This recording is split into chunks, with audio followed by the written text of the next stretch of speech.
Karena ada yang udip dalam dunia butuh penunjang kan. Kapun. Dalam ilmu. Ilmu pun. Ilmu tauhid mengenai iman. Minta ilmu tasawuf mengenai akhlak. Minta ilmu fikah mengenai doa beramal. Minta ilmu. Nyo nikmat ilmunya. Nikmat. Tapi awas. Nak efek sampai. Bak minta ilmu, minta iman. Merempak tekabur dan kesombongan. Ada kalau orang dah imbangai roh ku cara kai bahu nena hidup pula tadi. Ana level katanya. Ada level ka sombong, ka salah. Olehnya lam ka saingan. Sama-sama minta ilmu saingan. Merasa tersaing ya. Akan ji hargai roko kurang. Paknya kahaya tak ji tinggal ke bahai kan sabangan roko. Buat sabah gelahangan roko santu yang ji roko kan ji kusit.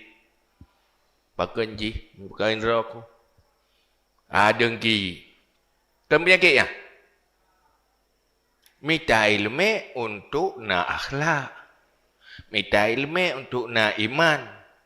Duduk keracunan. Terjadi efek samping. Ada kamu? Minta ilmu untuk tatung peraya Allah. Duduk kata peraya dah tu. Minta ilmu untuk peraya Allah menghambakan diri. Tapi duduk salah-salah peraya dah dengku. Kau ya ada keraya kau.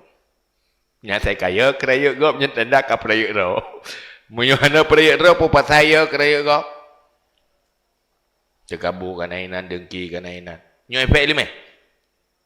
Hati-hati. Hati-hati. Dah. Pelemah carang dah. Yang gampang yang terjadi ya. Naji Tiaat terjadi. Godaan je berat. Kalihnya lemnya contoh. Yang gambaran ji. Tanya kan butuh ekonomi udipnya. Butuh kesejahteraan.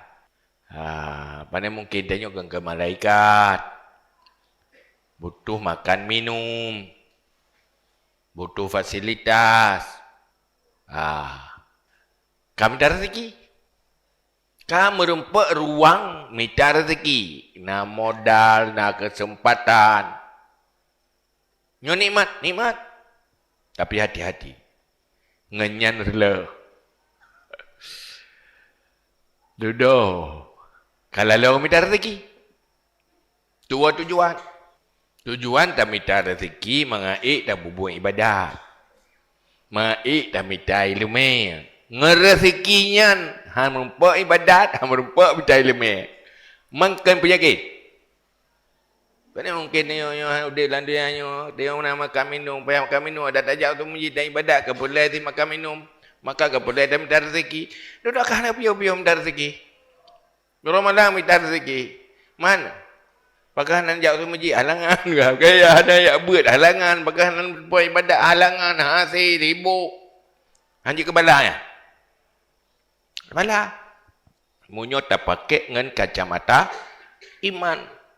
Bahawa dunianya connect ke dewa akhirat.